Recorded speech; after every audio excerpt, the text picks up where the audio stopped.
बिस्मिल्लाहिर्रहमानिर्रहीम। ये problem application of Laplace transformation से है। Solve d2 + 6d + 9 y = sin t where y at t = 0 = 1 y dash at t = 0 = 0 by Laplace transformation. तो Laplace transformation का use करते हुए इस डिफरेंशियल इक्वेशन को हमें सॉल्व करना है। यहाँ पर d का जो मतलब है वो d/dt है, यानी t के रिस्पेक्ट में डिफरेंशिएशन करना है। मींस t यहाँ पर इंडिपेंडेंट वेरिएबल है और y डिपेंडेंट वेरिएबल है, और y की वैल्यू हमें t = 0 पे 1 के बराबर दे रखी है, और y का डिफरेंशिएशन t के रिस्पेक्ट में, जिसे हम लोगों ने यहाँ पर y डैश से डिनोट किया है, उसकी वैल्यू 0 होगी t बराबर जब 0 होगा तब। तो हमें जो गिवन डिफरेंशियल इक्वेशन है इन कंडीशन का यूज़ करते हुए लाप्लास ट्रांसफॉर्मेशन से सॉल्व करना है, यानी y की वैल्यू निकालना इन टर्म्स ऑफ t। तो सबसे पहले तो हम गिवन डिफरेंशियल इक्वेशन लिखेंगे। Given differential equation is d² + 6d + 9 y = sin t। इस डिफरेंशियल इक्वेशन को इस तरीके से भी लिखा जा सकता है, क्योंकि d जो डिनोट कर रहा है d/dt को डिनोट कर रहा है, तो d² का मतलब है 2 बार डिफरेंशिएशन t के रिस्पेक्ट में, और जब हम y को अंदर ले जाएंगे तो y का डिफरेंशिएशन डिनोट करेगा। 6 × d/dt इस d की जगह पर हो गया, और इसमें एक बार डिफरेंशिएशन है प्लस का 9y हो जाएगा, क्योंकि इस ब्रैकेट को ऑपरेट कर दिया y पर, तो ये वैल्यू आ गई। अब हम देख रहे हैं, इसको शॉर्ट में लिख सकते हैं। y का 2 बार डिफरेंशिएशन है t के रिस्पेक्ट में, तो इसको y डबल डैश से डिनोट करते हैं, और y t का फंक्शन होता है 6y डैश हो जाएगा, और प्लस का 6y = sin c। तो t आ गया ये डिफरेंशियल इक्वेशन। अब दोनों साइड हम यहाँ पर दे देंगे टेकिंग लाप्लास ट्रांसफॉर्मेशन। तो लाप्लास ट्रांसफॉर्मेशन यहाँ पर हम दोनों साइड लेंगे, तो Laplace transformation y double dash 6y dash + 9y = Laplace of sin t। इस लाप्लास ऑपरेटर को तीनों पर ऑपरेट कर देंगे, तो Laplace of y double dash plus Laplace of 6 × y dash plus Laplace of 9y = इसको हम लोग जानते हैं कि साइन का लाप्लास की वैल्यू होती है 1/p² + 1 होती है, क्योंकि यहाँ पर t का कोएफिशिएंट 1 है, तो 1² यानी 1/, ये हमें याद होना चाहिए कि लाप्लास ऑफ साइन at की वैल्यू क्या होती है, a/p² + a² के अकॉर्डिंग हमने इसकी वैल्यू को यहाँ पर लिख दिया है। अब डेरिवेटिव का लाप्लास का भी फार्मूला हमको पता होना चाहिए। जैसे सेकंड डेरिवेटिव है, तो आप यहाँ से शुरुआत करेंगे p² से, p² से, और लाप्लास ऑफ ओनली y होगा, यहाँ पर डेरिवेटिव यहाँ से हट जाएंगे, और इसमें भी टर्म आएगा -p² से स्टार्ट किया था, क्योंकि वो सेकंड डेरिवेटिव था, तो एक पावर कम करेंगे, p² है तो 1 आ जाएगी, 1 लिखेंगे नहीं, और उसके बाद यहाँ पर लिखा जाता है y at t = 0 माइनस, इसके बाद p² 0 करेंगे तो वैल्यू 1 हो जाएगी, 1 लिखने की ज़रूरत नहीं है, और y का हो जाएगा यहाँ पर डैश हो जाएगा, और उसकी वैल्यू 0 पर। तो ये फार्मूला होता है इसका, ये यहाँ पर लिख दिया हमने। यहाँ पर प्लस का 6 इंटू में है, कांस्टेंट है, लाप्लास की लाप्लास में से बाहर हो जाएगा लीनियर प्रॉपर्टी का यूज़ करते हुए, सिर्फ लाप्लास हो जाएगा y डैश, यानी लाप्लास y डैश को डिनोट करेगा। इसकी वैल्यू भी इसी के अकॉर्डिंग हम लोग लिख लेंगे। तो -9 को बाहर कर लें तो ये लाप्लास ऑफ y हो जाएगा, और राइट हैंड साइड में एज इट लिख दीजिए जो भी लिखा है 1/p² + 1 विदाउट एनी चेंज। तो ये वैल्यू है, ब्रैकेट में ही लिखे रहने दें p² ly, और माइनस का p × y की वैल्यू एट 0 पर हमको यहाँ पर दे रखी है, 1 के इक्वल है ये, तो यहाँ पर 1 के इक्वल लिख देंगे, और -y डैश की वैल्यू हमें 0 पे बता दी है, 0 के बराबर है, तो इसको हम 0 के बराबर यहाँ पर पुट कर देंगे, ब्रैकेट क्लोज कर दें। प्लस 6 इंटू, जिस तरीके से अभी हम लोगों ने लाप्लास का जो सेकंड डेरिवेटिव लिखा था उसकी वैल्यू फार्मूला लिखा था, ऐसे ही फर्स्ट डेरिवेटिव का भी फार्मूला होगा। पी की पावर आपको उतने से स्टार्ट करना होता है जितने की डेरिवेटिव है। सेकंड डेरिवेटिव था तो 2 पावर थी, फर्स्ट डेरिवेटिव है तो 1 पावर होगी। उसके बाद लाप्लास ऑफ वाई लिखेंगे और माइनस करते हैं और फिर पी की पावर 1 कम कर देते हैं, यानी अभी 1 है फिर 0 हो जाएगी, 0 है तो लिखना नहीं है। और यहाँ पर होता है वाई की value at t is equal to 0। तो ये यहाँ पर हो गया फार्मूला, यहाँ पर कंप्लीट पी की पावर 0 यहाँ पर बन गया। तो ये इसकी वैल्यू आ गई 6.2 हो रहा है और प्लस 9 टाइम्स एल वाई, इस तरीके से लिखा रहने 9 टाइम्स लाप्लास ऑफ वाई को लिखा रहने। राइट हैंड साइड में जो लिखा है वो भी एज इट लिखा रहेगा, p² 1/p² प्लस 1। अब यहाँ पर इस ब्रैकेट की कोई ज़रूरत नहीं है तो उसको ओपन करके लिख देंगे। इनकी वैल्यू पी की अभी हमने लिखी थी 1 के इक्वल आई थी, पी की वैल्यू वाई की वैल्यू एट टी बराबर 0 पर वो लिख देंगे और इस ब्रैकेट को हटा दें तो वैल्यू बचेगी यहाँ पर p² into Laplace of y minus p into 1p हो जाएगा और 0 को छोड़ देना लिखें, प्लस 6 इंटू इसे थोड़ा सॉल्व कर दें p और एल वाई, इस टर्म को जो एज इट लिख दिया हमने और y की वैल्यू 0 पर देख लीजिए 1 के बराबर गिवन है, plus 9 times L y is equal to 1/p² plus का 1। अब इस ब्रैकेट को ओपन करके 6 का मल्टीप्लाई कर देंगे तो p² L y minus p plus 6 times L Laplace of, यहाँ पर p और है p into 6p into Laplace of y है, ये y का लाप्लास है। इस स्टॉप को हटा देते हैं, p² Laplace of y minus p plus bracket खोलेंगे 6 का इंटू होगा 6p और लाप्लास ऑफ y, ये थोड़ा सा गलत सही नहीं दिख रहा था, इसका इंटू किया तो माइनस का 6 हो गया, plus 9 times L y is equal to 1/p² plus 1। पीछे जो लिखा था एज इट नोट कर लिया, इसको कोई भी चेंज नहीं किया इसमें।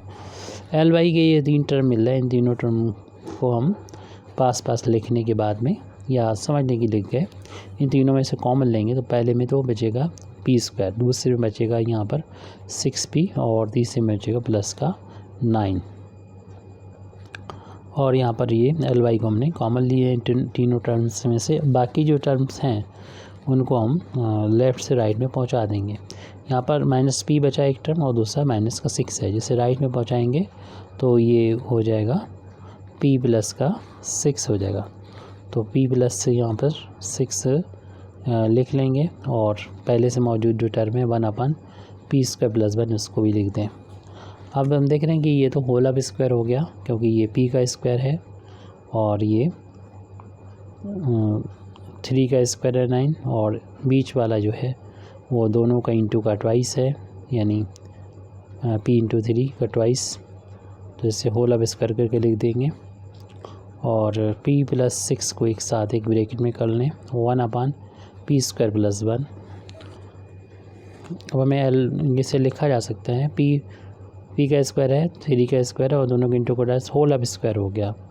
अब इसे p प्लस 3 यहाँ मिल रहा है हमें और यहाँ पर भी p प्लस 3 करके लिख दें तो डिवाइड करना फिर हमारे लिए आसान हो जाएगा। तो इसे 2 पार्ट में भी बांट दें, यानी 6 को 2 पार्ट में बांट दें, 3 प्लस का 3 कर लें, इस तरीके से 6 के 2 पार्ट कर लिए। ये बाद में भी काम कर सकते हैं, ना कि अभी अगर करते हुए चलें तो कैलकुलेशन थोड़ा सा सिंपल होगा, जैसे क्योंकि ये डिनोमिनेटर पहुंचने वाला है, न्यूमरेटर ऐसा होगा तो डिवाइड करना हमारे लिए आसान होगा, यानी पार्शियल फ्रैक्शन में कम मेहनत करना पड़ेगी, नहीं तो हो तो कैसे भी जाएगा। तो ये इस तरीके से लाप्लास ऑफ वाई जब हम लोग फाइंड करेंगे तो इसका उधर डिवाइड कर में ले जाएंगे तो p प्लस 3 को भी डिवाइड करेंगे p प्लस 3 के स्क्वायर से प्लस 3/p प्लस 3 का होल ऑफ स्क्वायर से डिवाइड करेंगे 1/p प्लस 3 का होल ऑफ स्क्वायर और p² प्लस 1। ये कैलकुलेशन है हमारी अपनी मर्ज़ी से किया, आप कैसे भी कर सकते हैं, इसमें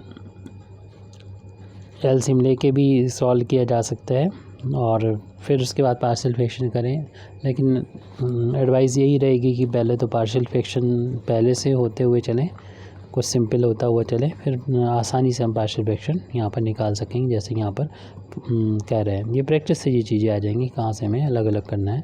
तो हमें ये नज़र आ गया P+3, तो इधर भी P+3 बना लिया और डिवाइड किया तो देखने एक पावर ये कैंसिल हो गई। और यहाँ पर अगर हमने पूरा एलसीएम लेके इसे सॉल्व कर लिया होता और फिर इसे डिवाइड करते हैं, फिर बाद में पार्शियल फ्रैक्शन करते हैं, तो ये वाला टर्म तो हमें मिलता 1/P+3, लेकिन वो उसके लिए हमें फिर कैलकुलेशन बहुत ही ज़्यादा करना पड़ती, तो इससे कैलकुलेशन मिनिमाइज़ होगी। तो 2 टर्म तो देख रहे हैं पार्शियल फ्रैक्शन के ये ऐसे ही आ गए बिना किसी मेहनत के, थोड़ी सी ट्रिक लगाई। लेकिन हाँ, ये वाला जो पोर्शन है अलग दूसरा वाला, इसमें हमें पार्शियल फ्रैक्शन करना होंगे और ये हमें अलग से करना होंगे क्योंकि काफ़ी बड़ा हो जाएगा और इसके साथ लेके तो पार्शियल फ्रैक्शन हो ही नहीं पाएंगे यहाँ पर।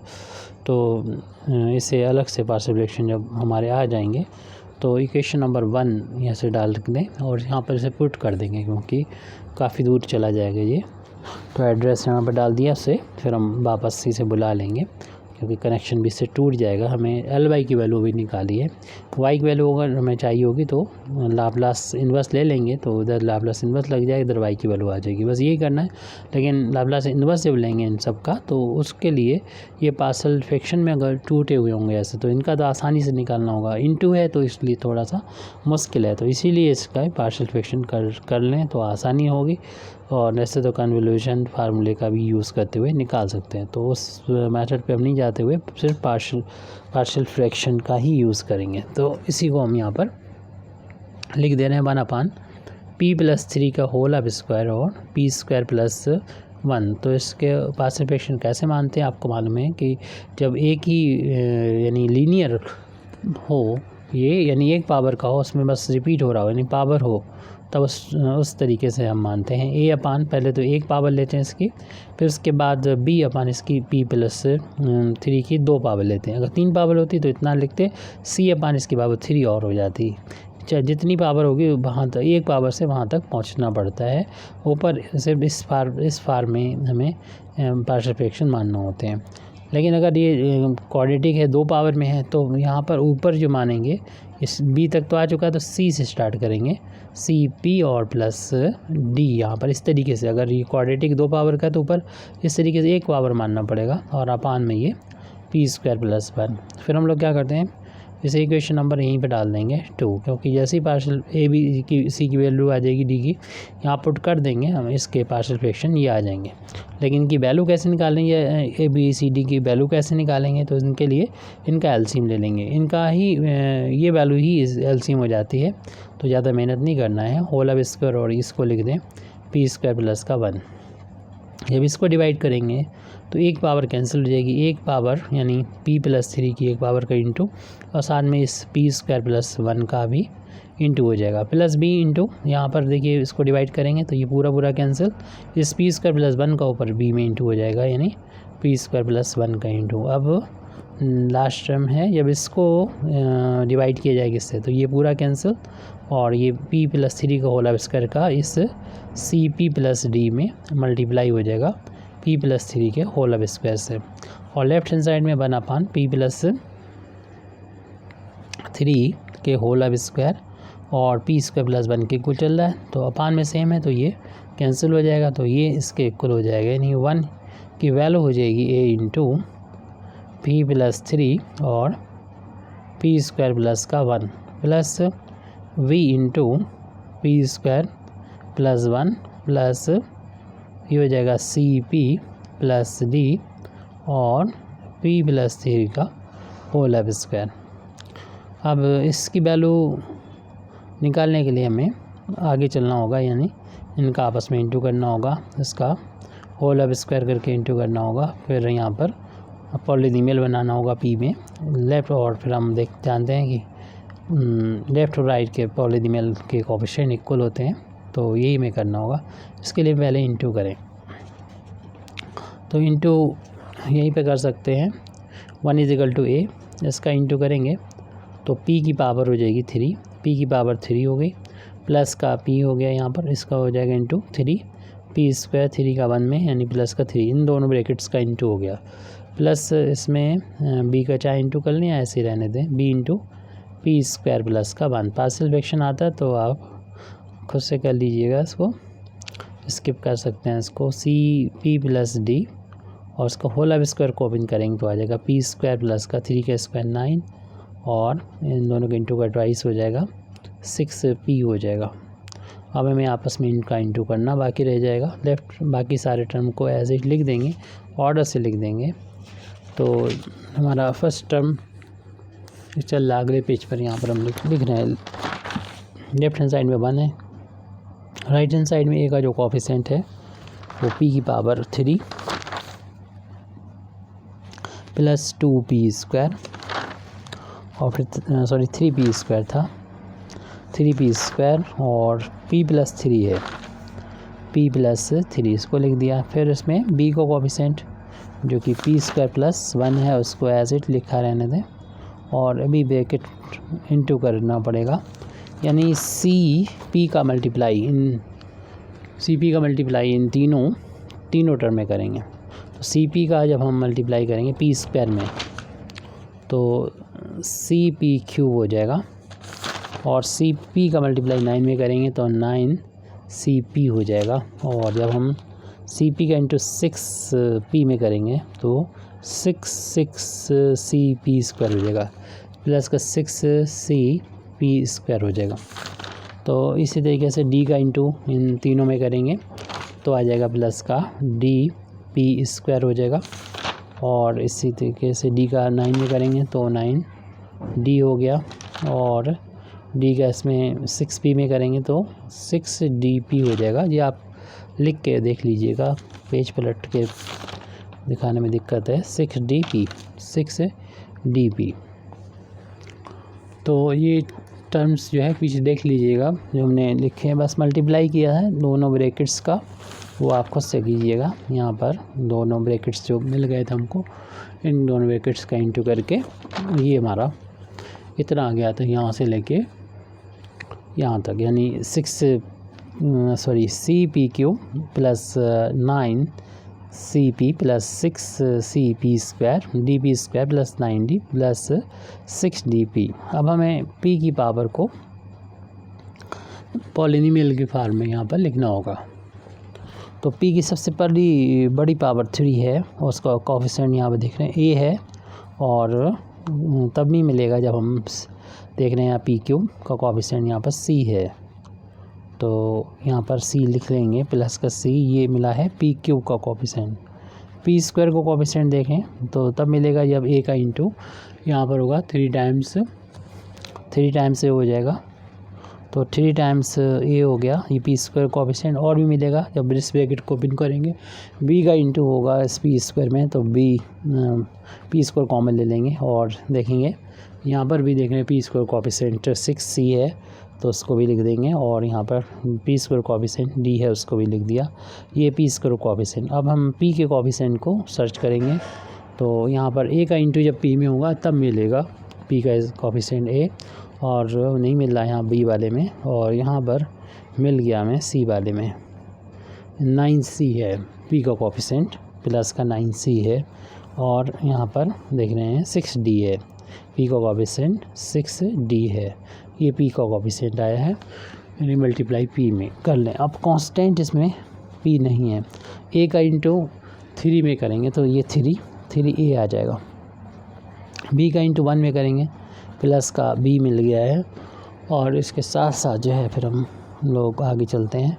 इसमें कांस्टेंट मिले वो लिखना है हमें और इसमें 9d हमें मिल गया कांस्टेंट और कुछ भी नहीं है, बस ये हो गया। अब हम लोग जानते हैं जब पॉलिनोमियल दो इक्वल होते हैं तो उनके कोफिशिएंट भी इक्वल होते हैं। तो यहाँ पर देखना है p का कोई भी टर्म नहीं है तो इसका मतलब p का जो कोफिशिएंट होगा वो 0 होगा। ऐसे p स्क्वायर और p क्यूब के लिए भी हम लोग लिख सकते हैं, लिखने की जरूरत नहीं, डायरेक्ट करेंगे। p क्यूब का कोफिशिएंट यहाँ तो a प्लस का c है राइट हैंड साइड में, लेफ्ट में है नहीं p क्यूब का टर्म तो इसका मतलब कोफिशिएंट उसका 0 हुआ करता होगा, तभी वो 0 इंटू जैसे p है वो 0 हो गया, 0 होता है। ऐसे p स्क्वायर कोफिशिएंट यहाँ पर है 3a प्लस b प्लस का 6c राइट हैंड साइड में और लेफ्ट हैंड साइड में p square coefficient 0, equation number 3 डाल देंगे।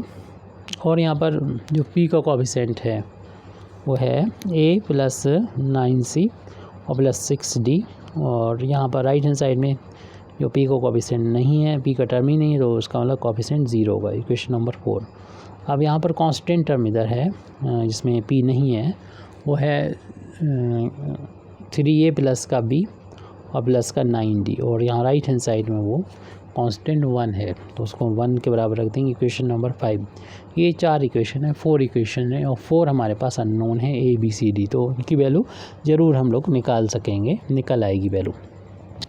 अब देखिए सबसे छोटा इक्वेशन हमारा a और c में है, इक्वेशन नंबर 2, तो बाकी इक्वेशन को भी a और c में रखेंगे। इसका मतलब हमें b को और d को एलिमिनेट करना होगा, काटना होगा, हटाना होगा। तो देख रहे हैं इक्वेशन नंबर 3 और 5 में b आसानी से एलिमिनेट हो जाएंगे। पहले तो हम b को एलिमिनेट करेंगे, हमें a और c रखना है, ध्यान रहे। तो ए सी में एक इक्वेशन है, दूसरा और, यानी 2 अननोन है, 2 इक्वेशन सॉल्व हो जाएगा। तो ए सी में एक इक्वेशन और बनाने के लिए इन तीनों इक्वेशन में से बी और डी को एलिमिनेट करना है। तो हमने जैसे बताया 5 और 6 में से इसमें एलिमिनेट हो जाएगा। तो इक्वेशन नंबर हम 5 में से इक्वेशन नंबर 3 को माइनस कर देंगे, तो कुछ और भी चला जाएगा, हालांकि मैं मकसद बी को एलिमिनेट करना था।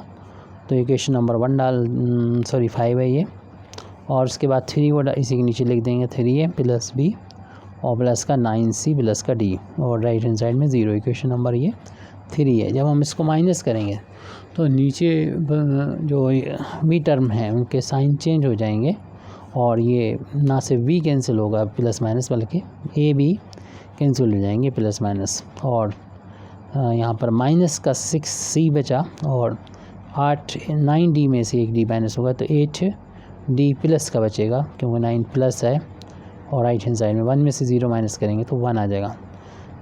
इसे और छोटा बनाया जा सकता है, लेकिन अभी हमें ज़रूरत नहीं समझ रहे, इसलिए आगे बढ़ जाते हैं। इसे एक न्यू इक्वेशन 6 डाल देंगे।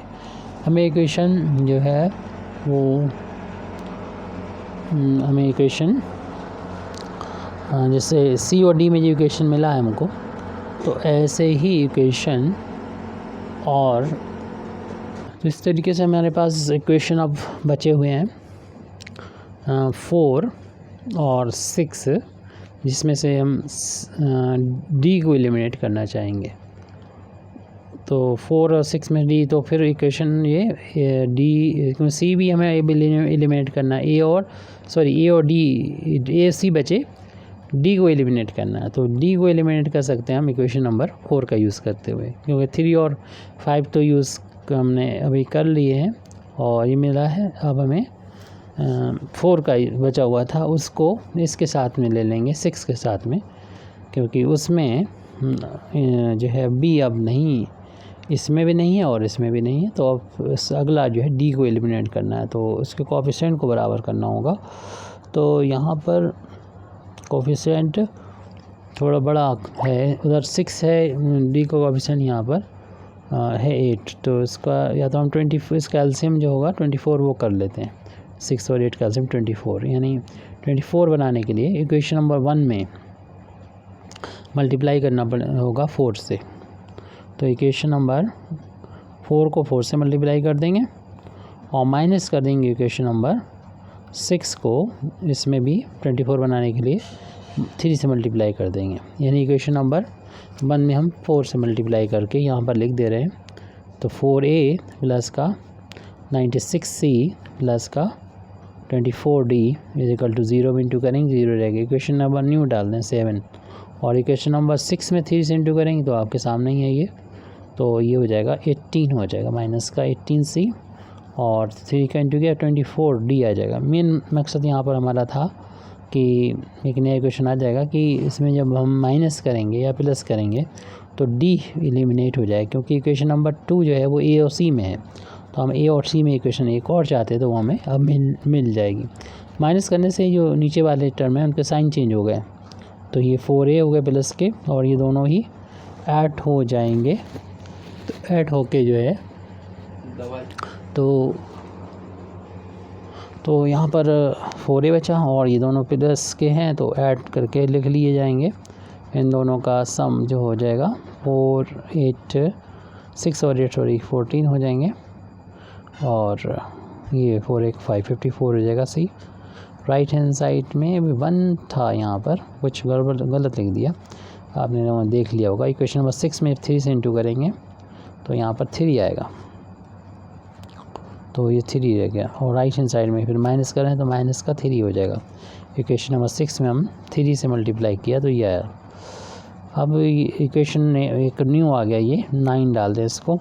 अब इक्वेशन नंबर हम जो 2 है जो AC में और ये भी AC में है, तो इनमें से पहले A और फिर C को एलिमिनेट करना होगा, मतलब किसी को पहले एलिमिनेट कर लें और वैल्यू फाइंड करना है AC की। 2 इक्वेशन है, 2 अननोन है, वैल्यू तो सॉल्व मिल ही जाएगी हमको। ये ऐसा करें यहाँ से, अगर A की वैल्यू निकालना चाहते हैं पहले, तो C की वैल्यू निकालेंगे जो कि हो जाएगी माइनस है, तो ये यहाँ पुट कर देते हैं। यानी फ्रॉम इक्वेशन नंबर 2 से हम C की वैल्यू निकालेंगे तो ट्रांसपोज करेंगे तो माइनस ही हो जाएगी। ये वैल्यू रख देंगे 9 में, putting this value in 9, putting in equation number 9 में ये रख देंगे। तो 4A तो हमारा ये चल रहा है, 4A था और प्लस 54 C की जगह रखना है माइनस का ही, राइट हैंड साइड में लिखा है माइनस का 3, और ये हो जाएगा 4A और प्लस माइनस का इंटू माइनस हो जाएगा 54A, कर लो माइनस का 3, इनका डिफरेंस बचेगा 50, वो भी माइनस का A, और माइनस से माइनस कैंसिल हो जाएगी। A की वैल्यू निकालेंगे तो 3/50 आ जाएगी, और C की वैल्यू चूँकि माइनस का A के इक्वल अभी फाइंड की थी इक्वेशन नंबर 2 से, तो ये वैल्यू हो जाएगी माइनस। A की वैल्यू तो 3/50 है, तो C की वैल्यू माइनस का 3/50। तो हमने इतनी 4 वैल्यू में से 2 वैल्यू तो फाइंड कर ली है। अब ऐसा इक्वेशन देखें थोड़ा छोटा हो, सिंपल हो कैलकुलेशन में, तो फिर उससे वैल्यू निकालें। तो अब हमें बी की वैल्यू A B हमें A और C पता है, तो इक्वेशन नंबर 4 से निकल आएगा D की वैल्यू। तो इक्वेशन नंबर 4 का यूज़ करें। इक्वेशन नंबर 4 में ये वैल्यू, इक्वेशन नंबर 4 है A प्लस का 9C प्लस का 6D बराबर 0 है, तो यहाँ पर A की वैल्यू भी आई है माइनस 5/50 वो लिख दें, 3/50 वो लिख दें, और प्लस 9 टाइम्स है C की वैल्यू माइनस 3/50 वो लिख दें, प्लस का 6D = 0। अब ये माइनस यहाँ पर आ जाएगा और ये 3/50 प्लस माइनस का इंटू माइनस हो जाएगा, 9 × 3 27/50 प्लस का 6D = 0।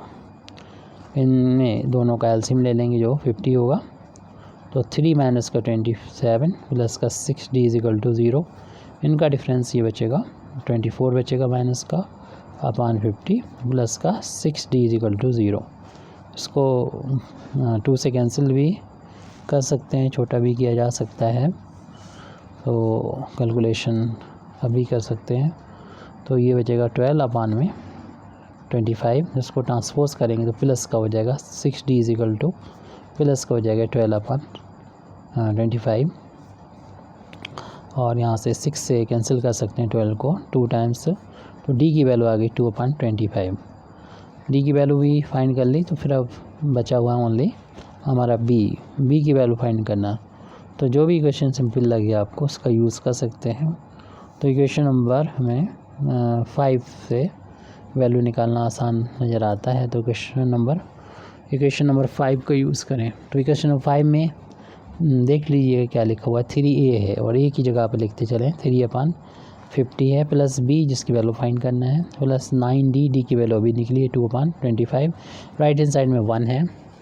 अब इसको ट्रांसपोज करके B की वैल्यू निकाल सकते हैं। पहले इंटू कर लें, यहाँ पर ये 9/50 हो जाएगा, प्लस का B और ये प्लस 18 हो जाएगा 25, राइट हैंड साइड में 1 है, ट्रांसपोज करेंगे तो B की वैल्यू हो जाएगी 1 माइनस का 18/25 और माइनस का 9/50, इन दोनों टर्म को उधर जाएगा माइनस के हो गए।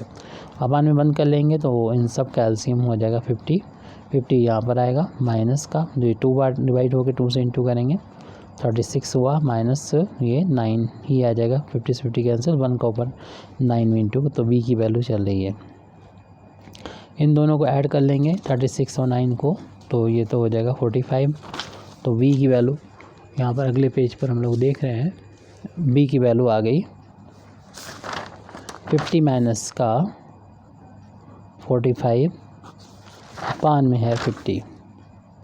तो इस तरीके से इसमें बचेगा हमारे पास 5/50 यानी 1/10 बचा। तो b की वैल्यू 1/10 आ गई। तो इन सभी वैल्यू को हम पुट कर देंगे इक्वेशन नंबर 2 में। इक्वेशन नंबर 2 में वैल्यू पुट कर देंगे। तो putting this value, putting values of A, B, C and D in equation number 2। Equation number 2 जो हम लोगों ने शुरुआत में डाला था वहाँ पर रख देंगे। तो उसमें पार्शियल फ्रैक्शन लिखे गए थे 1/p+3 का होल अब स्क्वायर और p² + 1 इसके पार्शियल फ्रैक्शन लिखे थे। तो पहला था a/p+1। तो a की वैल्यू आई थी 3/50। तो यहाँ पर हम 3/50 लिख देते हैं। और प्लस का है अगला टर्म था b/p+1 का होल अब स्क्वायर, और b की वैल्यू भी लास्ट में ही है 1/10। फिर यहाँ पर था हमारा p² + 1 डिनोमिनेटर में, और न्यूमरेटर में था cp + d। तो cp + d था। तो c की वैल्यू अभी हम लोगों ने निकाली थी माइनस का 3/50, यहाँ पर हो जाएगा p, और प्लस d की वैल्यू है 2/25। अब इसको और छोटे से पार्ट में बांट लें यानी पार्शियल फ्रैक्शन में, और इसको कांस्टेंट को यहाँ नीचे लिख दें तो सही रहेगा। 1 का इधर इंटू मान लें तो इसे इस तरीके से देख सकते हैं 3/50 into 1/p+1 plus 1/10 into 1/p+1 का होल अब स्क्वायर, प्लस इससे थोड़ा सा इस तरीके से भी लिख सकते हैं हम लोग कि 25 ये 50 अगर इसमें एलसीएम ले लें तो, और माइनस को पहले हम कॉमन ले लेते हैं तो ये टर्म और साथ में एलसीएम भी लेके दिखा देंगे।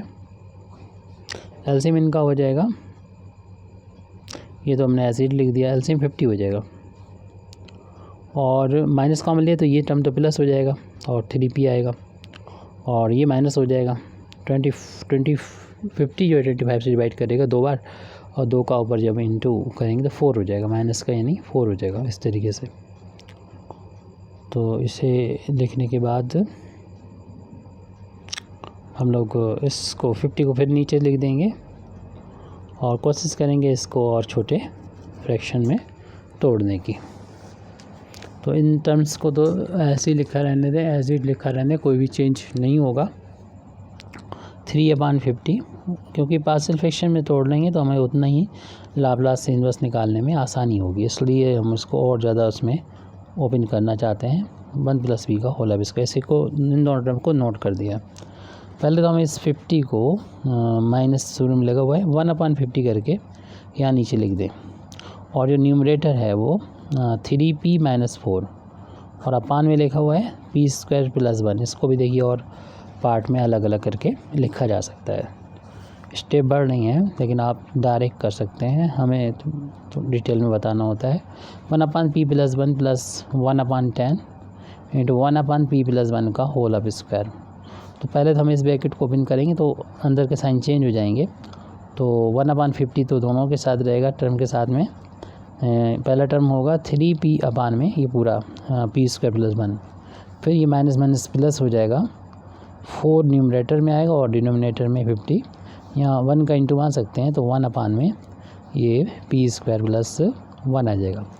p² + 1 के 2 टर्म आ गए, लेकिन ये दोनों अलग अलग समझिए इसको, और बल्कि ये जब अलग अलग हैं ये तो हो सकता है जो हमारे पीछे भी छोटे हुए हैं क्वेश्चन नंबर 1 में उनके साथ ये प्लस हो जाए सॉरी क्वेश्चन नंबर 1 में ये पुट कर दें। Putting these values in equation number 1। Equation number 1 में ये वैल्यू पुट कर रहे हैं, तो Laplace of y is equal to, पहले से वहाँ पर हमारे कुछ टर्म मौजूद थे दो, उनको तो लिख देंगे और इसकी वैल्यू अभी भी निकाली है वो रख देंगे, लास्ट में निकाली है। तो 1/p+1 और 3/p+1 का होल अब स्क्वायर, ये टर्म तो वहाँ पर पहले से लिखे हुए थे दोनों, उसको लिख दिया। फिर इसकी वैल्यू लिखी हुई थी और इसके पार्शियल फ्रैक्शन ये हैं, तो इनको नोट कर देंगे प्लस करते हुए। 3/50 कांस्टेंट है, 1/p² + 1। ये इस तरीके से हमने लिखने की कोशिश करी है कि इनका लाप्लास इन्वर्स ट्रांसफॉर्म बहुत आसानी से लिखा जा सके। जगह कम है तो उसको हम नीचे लिख देंगे। ये वाला टर्म तो यहाँ पर लिखा जा सकता है, फिर भी हम यहाँ लिख देते हैं 150 × 3p/p² + 1 + 4/50 और 1/p² + 1। अब जबकि हमें y की वैल्यू निकालना है तो इसलिए हमें लाप्लास इन्वर्स यहाँ पर लेना होगा, ताकि लेफ़्ट हैंड साइड से लाप्लास ख़त्म हो और राइट हैंड साइड में लाप्लास इन्वर्स यहाँ पर अप्लाई हो जाएगा। तो टेकिंग लाप्लास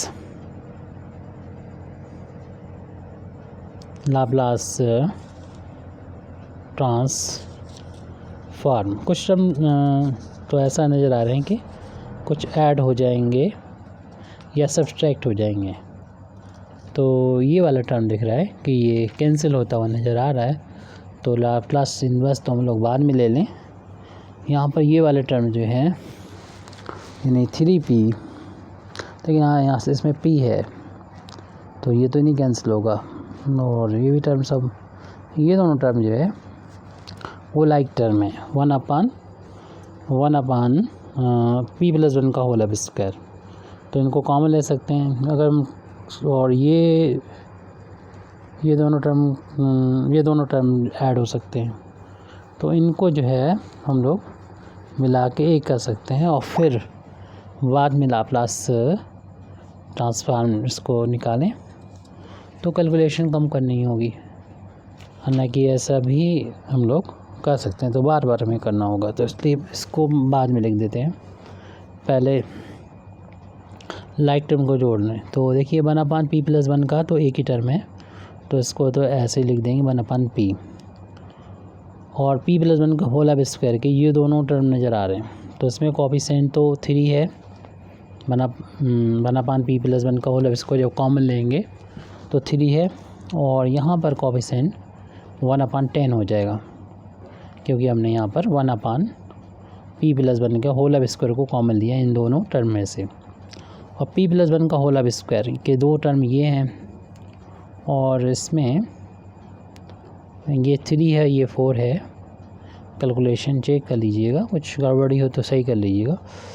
तो यहाँ पर डायरेक्ट भी ऐड कर सकते हैं, सब कुछ एक जैसा है अपान में, तो ऊपर डायरेक्ट 3 और 4 7 हो जाएगा, 7/50 हो जाएगा अपान में p² + 1। तो इन टर्म को ऐड कर लिया, ये वाले दोनों टर्म हो गए, ये वाला टर्म हो गया, एक टर्म बचा हुआ है, ये इसको हमने नहीं लिखा अभी, तो इस टर्म को लिख देते हैं। तो इस टर्म को लास्ट में लिख रहे हैं, -3 को शुरू में लिख दें, 3/50 और ये p/p² + 1। अब यहाँ पर लाप्लास इन्वर्स ट्रांसफॉर्मेशन लेके इसको हम लोग सॉल्व कर सकते हैं, यानी सॉल्व इसको कर लेंगे। तो यहाँ पर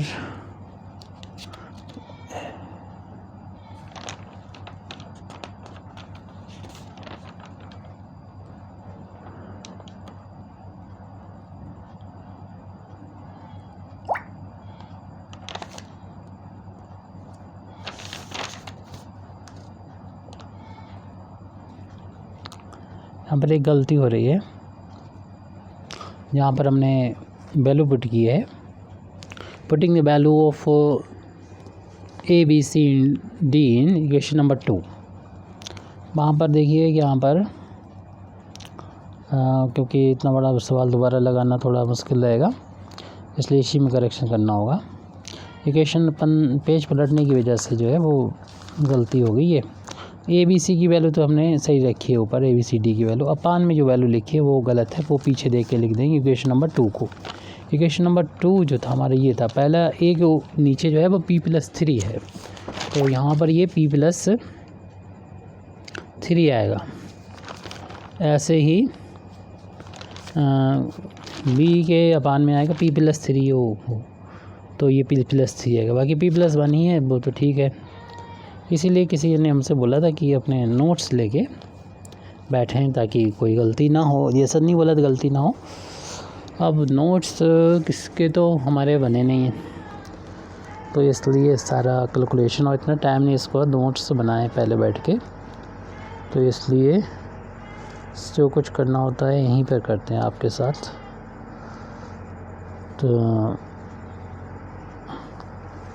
तो ये 3 है, 3 कर लीजिएगा। जब हमने इक्वेशन कहा कि ये इक्वेशन नंबर 2 में हम ABCD की वैल्यू रखने जा रहे हैं, यहाँ पर p+3, तो काफ़ी कैलकुलेशन यहाँ पर। अभी तक तो खैर बाकी सब तो वैसे ही रहेगा, लेकिन यहाँ पर ब्रैकेट में p+3 कर दें, आगे चेंज हो जाएगा काफ़ी कुछ। अभी तो कुछ भी नहीं, यहाँ पर ऐसे ही रहेगा।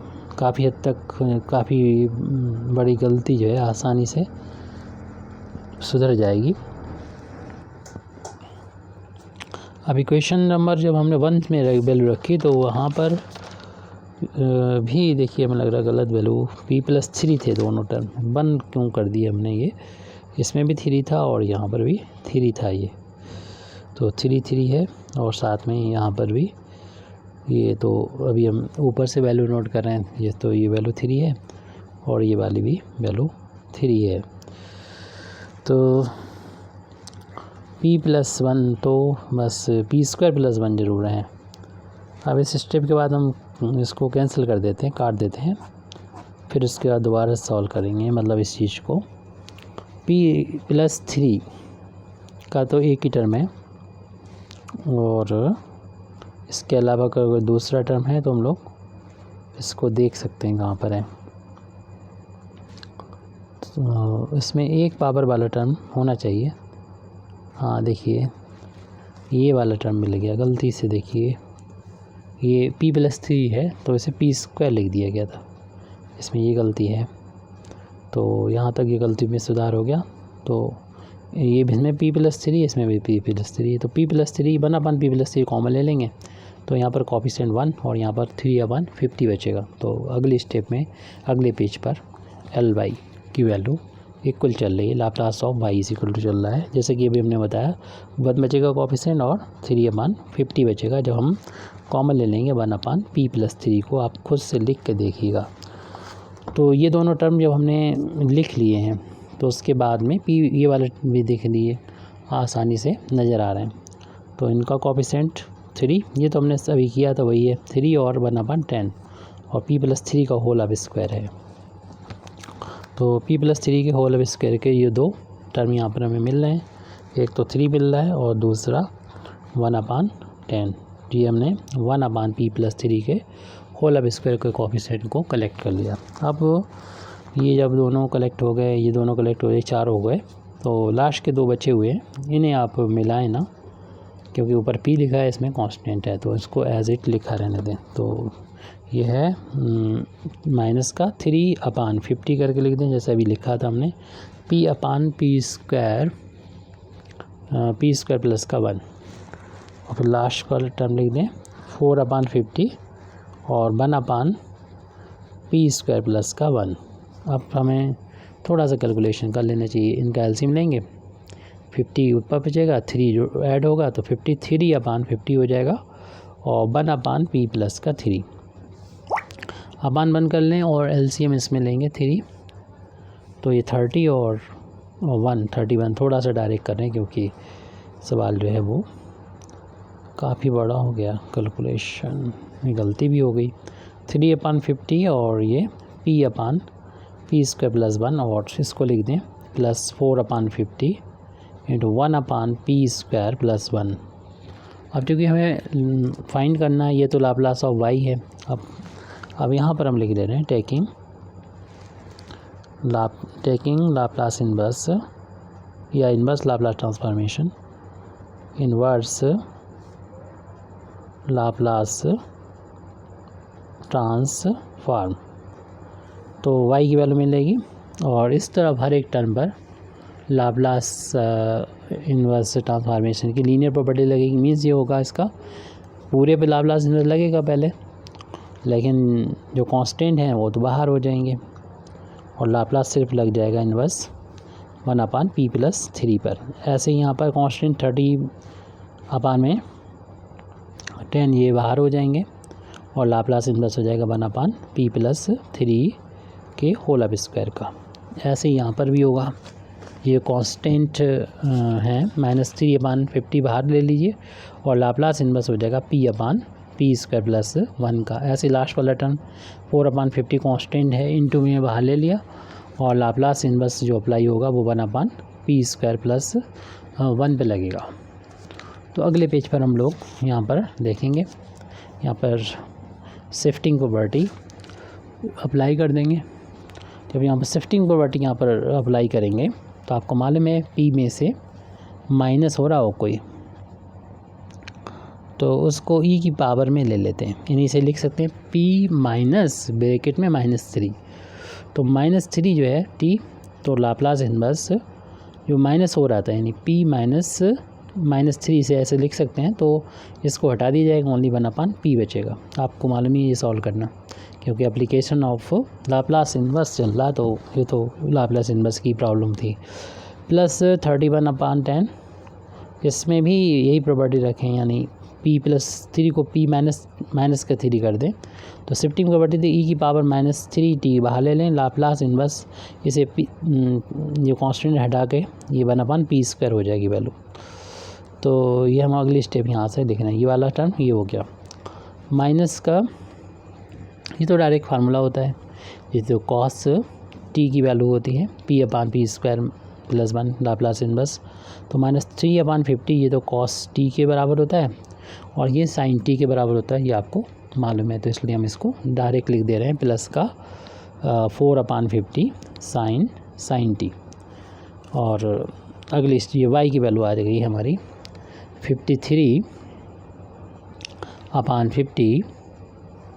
e⁻−3t, और हम लोग जानते हैं 1/p का लाप्लास इन्वर्स जो होता है वो 1 के इक्वल होता है, प्लस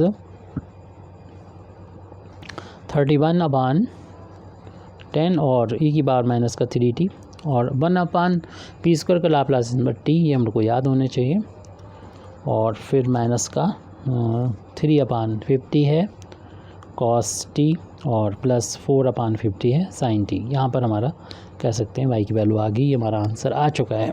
आप चाहें तो यहाँ पर 1/50 को एलसीएम ले लें, तो फर्स्ट टर्म मिलेगा ये 53 e⁻−3, क्योंकि यहाँ पर हमने 50 बाहर लिया, तो 10 तो था बाहर हो गया, 5 का ऊपर जाके इंटू हो जाएगा, 5 और इतना 155 हो जाएगी e⁻−3t इंटू t, और ये बाहर हुआ तो -3 cos t हो गया और प्लस का 4 टाइम्स साइन t हो गया। इतना भी लिख सकते हैं या फिर हमारा आंसर ये भी आ गया, कुछ भी लिख सकते हैं। Thank you very much Indeed for listening me. व आखिर दावाना अल्हम्दुलिल्लाहि रब्बिल आलमीन।